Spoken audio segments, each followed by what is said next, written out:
Voilà, à présent, l'invité dans ce journal et nous recevons M. Victor Ndiaye. Il est le président de Performance Group et c'est pour parler de la classification des pays africains en termes d'émergence. M. Ndiaye, merci d'être sur le plateau. Merci à vous, M. Ndiaye. Voilà. Heureux d'être là. Voilà, on va commencer avec votre présentation et c'est avec Martha Silla.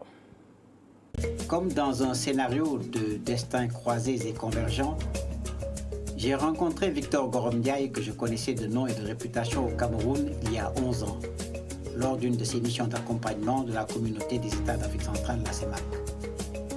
Bête de travail aux horaires impossibles où les journées se confondent aux nuitées, Victor, pour les intimes, est incontestablement de la race des grands penseurs et stratèges contemporains.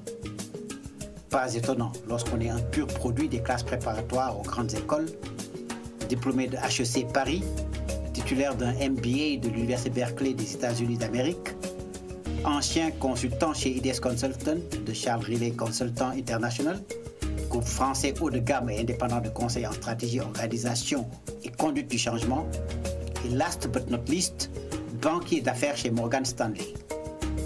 Avec au compteur 34 ans de conseil en stratégie en Europe et en Afrique, Victor Ndiaye est le fondateur et président directeur général du cabinet Performance Management Consulting, créé en 1995, il y a 24 ans, devenu Performance Group, dont l'objectif et le positionnement constant reste d'être un acteur de la transformation des économies africaines. Ce n'est guère par usurpation qu'il soit un leader en Afrique francophone en matière de conseil, en stratégie, en accompagnement et en mise en œuvre. L'accompagnement de la Sonatel, référence historique du groupe dans sa transformation ainsi que dans son implantation à une échelle régionale, est le premier coup d'éclat du cabinet. Sonatel, aujourd'hui Orange Sénégal, est un opérateur téléphonique qui emploie plus de 3000 agents et a franchi une barre symbolique à 1022 milliards de francs CFA sur l'exercice 2018. Avec plus de 550 missions, dont les 2 tiers ont été financées par des clients africains, siégeant dans divers conseils d'administration d'institutions privées prestigieuses, Victor Ndiaye est l'homme qui a la formule secrète de l'émergence, pour emprunter l'expression de Forbes Afrique Magazine. Et c'est signé Martha Silla. M. Ndiaye, une présentation vécue qui vous permet de nous donner votre lecture sur cette publication du Bureau prospective économique du Sénégal sur le suivi et la marche des pays africains sur l'émergence. Votre analyse? Écoutez, d'abord, je me réjouis de cette publication du Bureau de prospective économique que je regarde chaque année avec beaucoup de plaisir. J'en profite pour féliciter l'équipe et M. Lo qui le dirige. Ces publications sont très importantes pour nos pays pour 2 raisons. La première, c'est qu'on ne progresse que dans ce qu'on mesure. C'est comme quand vous voulez faire du sport et courir. C'est bien de dire je suis rapide, c'est mieux de dire j'ai fait 6 km par heure et demain je vais faire 7 km. On ne peut progresser que dans ce qu'on mesure. Et la deuxième raison, c'est qu'on ne peut pas se regarder seul. Il faut se comparer. Si vous avez l'impression de courir vite et que vous regardez et que tout le monde est devant vous, c'est que vous ne courez pas vite. Donc c'est fondamental d'avoir ce genre de publication qui permet de comparer les pays de façon neutre, de façon objective, avec des critères qui permettent d'année en année de voir est-ce qu'on progresse et qui permet de guider les politiques publiques. Alors, selon vous, qu'est-ce qui devrait être évalué dans ces principes-là? Les secteurs, souvent, on parle des secteurs de la télécommunication et autres. Alors, les indicateurs pour savoir est-ce qu'on émerge ou pas, souvent, effectivement, on utilise plein d'indicateurs, vous l'avez dit. Est-ce qu'il y a un certain nombre de secteurs qui se développent? Quel est le taux de croissance dans le pays? Quel est le taux de pauvreté? Quel est le taux d'inflation? Quel est le cadre des affaires? Est-ce qu'il y a l'accès à l'électricité, à l'eau, etc. Il y a une multitude de critères qui sont souvent utilisés. Et à notre avis, il y a 2 critères fondamentaux. Un critère, je dirais, final et un critère intermédiaire. Le critère final de l'émergence, c'est est-ce qu'on est dans un pays où les revenus des populations augmentent d'année après année et permettent aux gens de se prendre en charge, de manger, de se soigner, de se loger, de payer la scolarité des enfants. Le PIB par habitant, par exemple. Et que le revenu par habitant. Et que ce revenu par habitant augmente année par année pour une grande majorité de la population. C'est très clair, revenus par habitant et emploi en réalité, parce que ce qui donne les revenus, c'est les emplois. C'est sûr. Pour y arriver, c'est le deuxième critère intermédiaire. On a besoin dans le pays de plus en plus d'entreprises qui créent de la richesse, grandissent, se multiplient et créent des emplois et recrutent notamment des jeunes. Cela dit, ça pour y arriver, on ne peut pas le faire au hasard. On dit souvent que l'économie, c'est un peu comme le sport. Si vous voulez aller aux Jeux Olympiques, vous n'allez pas dire « je veux juste y aller avoir des médailles ». Il y a un certain nombre de disciplines que vous choisissez. Exactement. Et vous vous préparez en conséquence pour vraiment avoir des chances d'être dans le podium. Et être un pays développé, ce n'est pas être fort partout, mais être très fort dans un certain nombre de domaines. Et émerger, c'est arriver petit à petit à développer ce qu'on appelle, nous, des moteurs de croissance, c'est-à-dire faire émerger des filières dans lesquelles on est de plus en plus fort, compétitif. On a de plus en plus d'entreprises championnes qui exportent et qui créent des emplois. Alors, vous avez parlé de beaucoup de critères. Hein. Est-ce que ces mêmes critères-là permettent de mesurer l'émergence, par exemple, au Sénégal ou dans les pays africains? Absolument, dans tous les pays. Il y a beaucoup de méthodes. On a vu celui du BPE. Nous-mêmes, nous avons une approche qui est un peu différente. Au fond, le plus important, ce ne sont pas, je dirais, les méthodes. C'est de pouvoir comparer année après année, est-ce qu'on est sur la bonne tendance. L'émergence n'est pas un point d'arrivée, c'est un processus. Et il faut faire en sorte qu'on montre qu'on est dans la bonne trajectoire et qu'année après année, on progresse et on avance bien. Alors, vous faites partie de cette mission-là. Vous avez élaboré des plans stratégiques pour l'émergence, notamment au Gabon. Cela date de 10 ou 11 ans. Est-ce que c'est l'un des tout premiers pays? Est-ce qu'aujourd'hui, le Gabon, avec le fait qu'il soit dans le top 5 de ces pays-là, après les Égyptes et autres, est-ce que cette vision, on peut dire que c'est une vision concrétisée, réussie avec l'exemple du Gabon? Oui, tout à fait, parce qu'effectivement, on voit avec beaucoup de plaisir des graines semées il y a 10 ans et qu'aujourd'hui, qui sont données de donner leurs fruits. Mais c'est d'abord, je dirais, le mérite, et c'est totalement le mérite d'ailleurs du leadership de ces pays, et en l'occurrence là, du président Ali Bongo, parce qu'en réalité, diriger un pays est extrêmement difficile. On y arrive par la politique, parce qu'on pourrait être élu, et votre vraie mission, ce n'est pas de la faire de la politique en permanence, c'est de développer le pays, ce qui est une chose différente. Et le temps politique et le temps du développement sont deux choses différentes.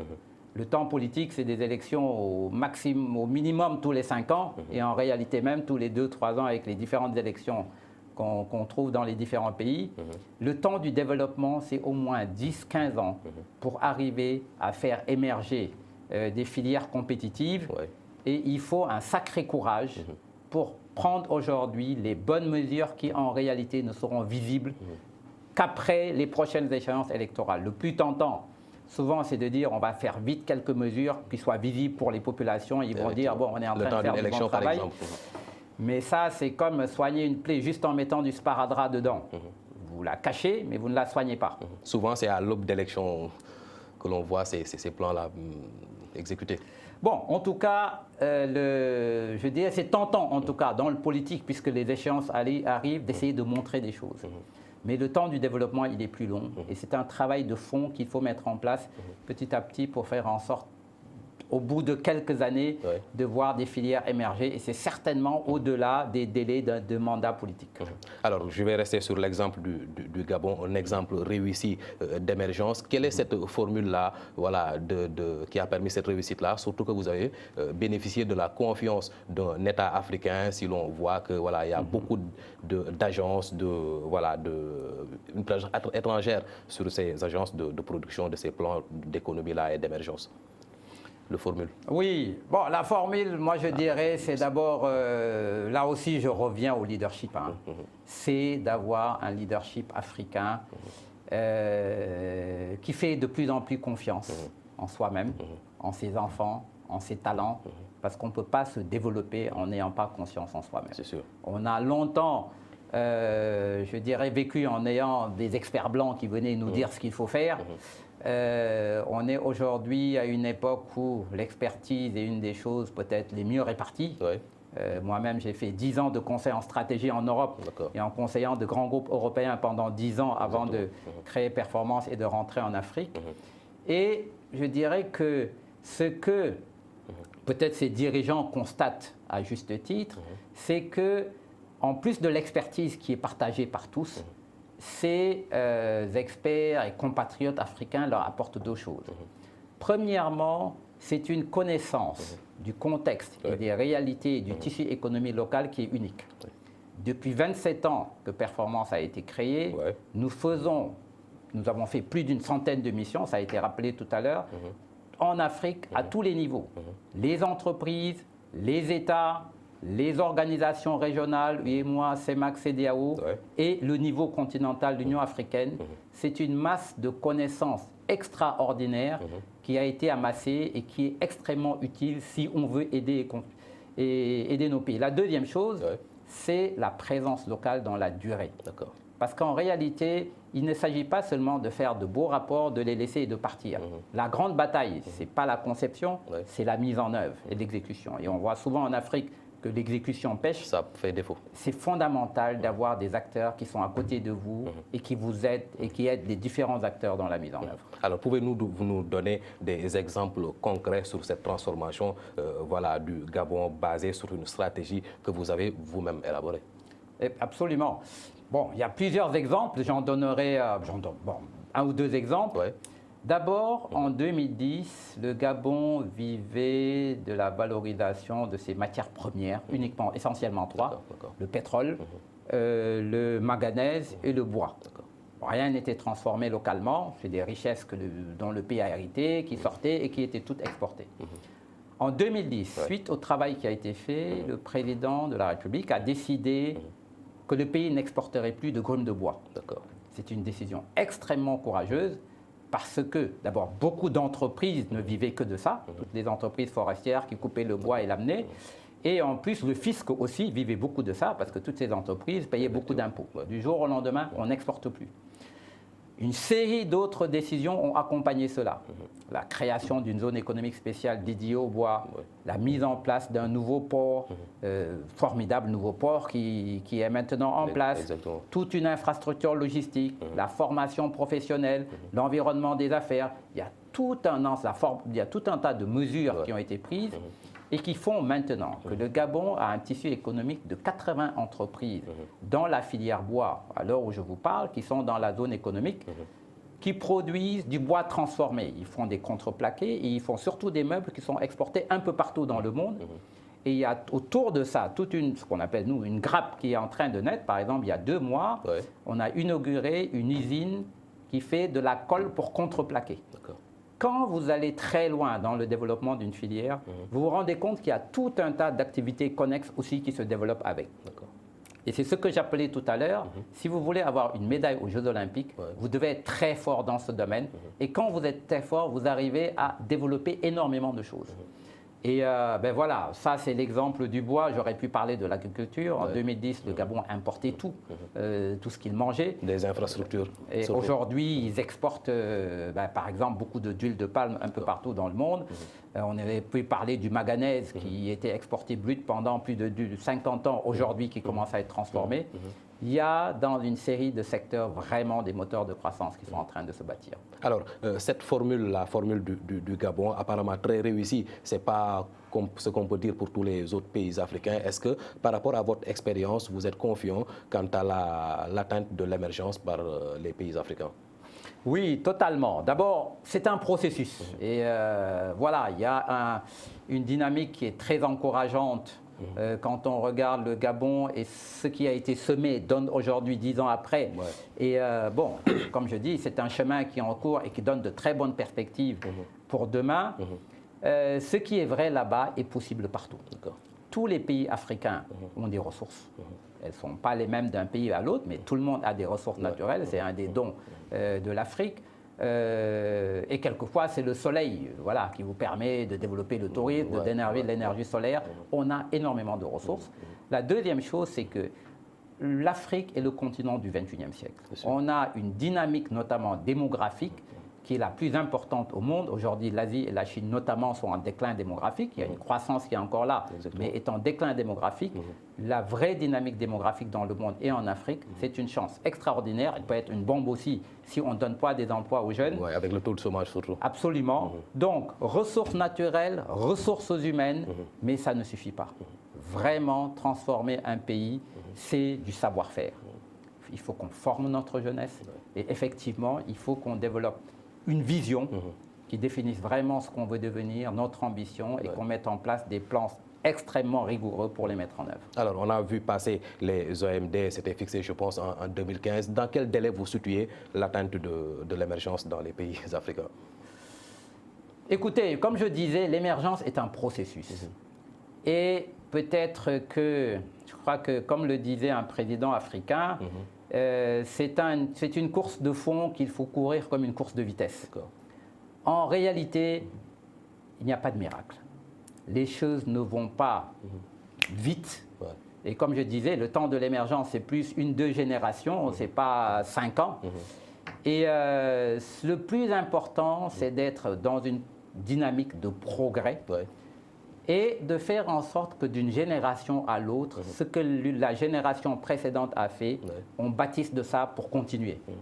On a souvent, quelquefois, l'impression que quand on arrive, on a envie de mettre une croix sur ce que les autres ont fait et de refaire pour dire, moi j'ai fait, eux ils n'ont pas fait. Ben, on ne peut pas se développer comme ça. Vous venez... L'esprit de continuité. Il faut l'esprit de continuité et effectivement, il faut une vision à long terme qui transcende tous ces mandats. On a besoin d'une vision sur un horizon de 15, 20, 30 ans et que chacun qui vienne faire sa part et là, ça laisse ensuite son héritage aux autres générations qui viendront continuer. Effectivement. Alors, on l'a vu, par exemple, l'exemple du Sénégal avec le PSE. Pour atteindre l'émergence dans ces pays africains-là, dans quel secteur devraient s'orienter les politiques de développement? Le numérique, par exemple, avec la jeunesse. C'est des débouchés. Moi, je dirais, peu importe les secteurs, l'essentiel, c'est qu'il y en ait dans lesquels on se développe. C'est comme les Jeux olympiques. Peu importe les disciplines où vous allez avoir des médailles, l'essentiel, c'est qu'il y en ait. Le potentiel est là, et il y a beaucoup de secteurs. Au Sénégal, nous, on a identifié à peu près 25 filières qui sont des moteurs de croissance potentielle. Je ne vais pas les citer, il y en a trop, mais il y en a 25. Mais la question, c'est en développer une, puis 2, puis 3, puis 4. Un pays comme le Rwanda, j'aime bien citer cet exemple parce que ça montre l'importance de développer des moteurs de croissance. Le Rwanda, par exemple, n'a pas de plan émergence. Le Rwanda, il y a 20 ans, a regardé son économie, niveau de vie par habitant, niveau de revenus par habitant très bas. Ils étaient autour de 600-700 $ par habitant. Ils se sont fixés, non, 200 $ par habitant. Ils se sont fixés un objectif de 1000 $ par habitant en 2020. Et ils se sont dit, pour y arriver, comment le faire et quelles sont les filières qu'il faut développer pour le faire. Ben, ils les ont choisies et ils ont commencé à les développer les unes par les unes. Le café, le thé, le numérique, le tourisme. Ben, le résultat aujourd'hui, c'est que vous avez une formidable filière du café qui est en train de se mettre en place, qui exporte. Si vous allez chez Starbucks aux États-Unis, vous allez boire du café rwandais. Il y a une formidable filière tourisme qui est en train de se mettre en place, à forte valeur ajoutée, etc. Et ça, c'est juste le résultat, en 2002, de stratégies filières claires qui ont été élaborées avec l'ensemble des acteurs, une vision claire et ambitieuse de ce qu'on veut faire de cette filière, et ambitieuse. Pas on veut juste développer la filière, on veut qu'elle devienne une filière de rang mondial. Qu'est-ce qu'on va prendre, où est-ce qu'on va se situer sur ce marché mondial et tirer tous les acteurs vers le haut et tout le monde regarde dans la même direction. Tout le monde joue sa partition. Surtout les populations. Les populations, ça sert d'aiguillon à tous les acteurs de la filière et ça permet véritablement, tous ensemble, chacun à son niveau, d'apporter sa pierre et d'avancer. Voilà. Toute dernière question, on a vu la crise sanitaire, la guerre en Ukraine et les instabilités politiques souvent vécues au Sénégal. Est-ce que ce ne sont pas là des entraves à ces objectifs-là? Au contraire. Ce sont des raisons pour aller plus vite dans le développement de ces filières. Aujourd'hui, une des conséquences de la guerre, c'est qu'on se rend compte qu'on a impérativement besoin d'engrais. Et on est en train de voir comment est-ce qu'on peut laisser les bateaux passer pour avoir de l'engrais. L'engrais, c'est du phosphate plus du gaz, essentiellement. Le Sénégal est du phosphate depuis toujours et va avoir du gaz. Du pétrole. On ne peut pas ne pas désormais fabriquer l'engrais ici et toute cette actualité montre que c'est devenu un impératif. On peut dire la même chose d'un certain nombre de filières agricoles. La souveraineté alimentaire est un impératif. Nous avons les terres, en réalité nous avons l'eau, que ce soit l'eau du fleuve, que ce soit l'eau des pluies, que ce soit les méthodes de captation d'eau. On ne peut pas ne pas aller vers le développement agricole. Donc, plus de souveraineté dans un monde où on se rend compte que dépendre trop des autres est extrêmement dangereux. D'accord, des entraves qui peuvent finalement devenir des opportunités. En tout cas, merci, M. Victor Ndiaye, d'être sur le plateau. Merci à vous. Merci beaucoup. C'était l'invité du journal Victor Ndiaye. Il est le PDG de Performance Group que nous avons reçu sur ce plateau comme l'invité du journal. La suite de nos programmes, c'est avec la Focale. Merci de nous avoir suivis. À demain 20h. Bonsoir.